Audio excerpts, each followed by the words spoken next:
In today's video, I'm going to teach you how to add an incoming webhook URL on Slack. Webhooks are a fantastic way to automate sending messages to your Slack channels from external applications. Whether you're a developer looking to streamline notifications or just trying to get some alerts piped into a workspace, setting up webhooks can make your Slack experience more efficient and integrated. So let's dive right in and get started. First, you'll want to navigate over to Slack's app directory. This is the place where you can explore various apps and integrations that can power up your Slack workspace. Now, once you're on the app directory page, you should see an option to create a new app. Go ahead and click on Create New App. This is where everything gets set up from scratch. After you've clicked to create a new app, you'll need to select From Scratch. Slack gives you the flexibility to build your app from the ground up, which is particularly useful if you're aiming for something custom. At this point, you'll be prompted to give your app a name. Choose something that reflects what it will do or alerts you'll receive. After naming your app, you'll also need to select the correct Slack workspace you want it to be associated with. Make sure it's the workspace where you have the required permissions.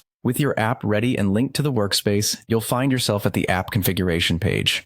Look at the left-hand sidebar where there are various options. You need to find and click on Incoming Webhooks. This is the section where we'll be focusing our efforts today.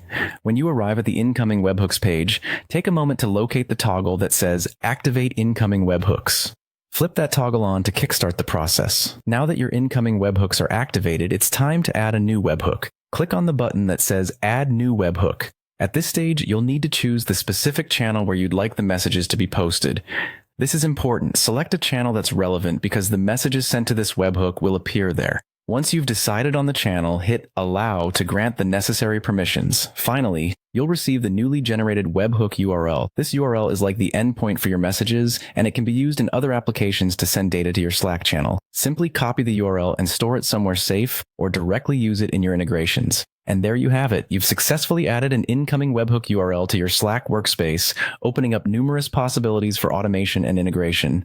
Enjoy your enhanced communication setup.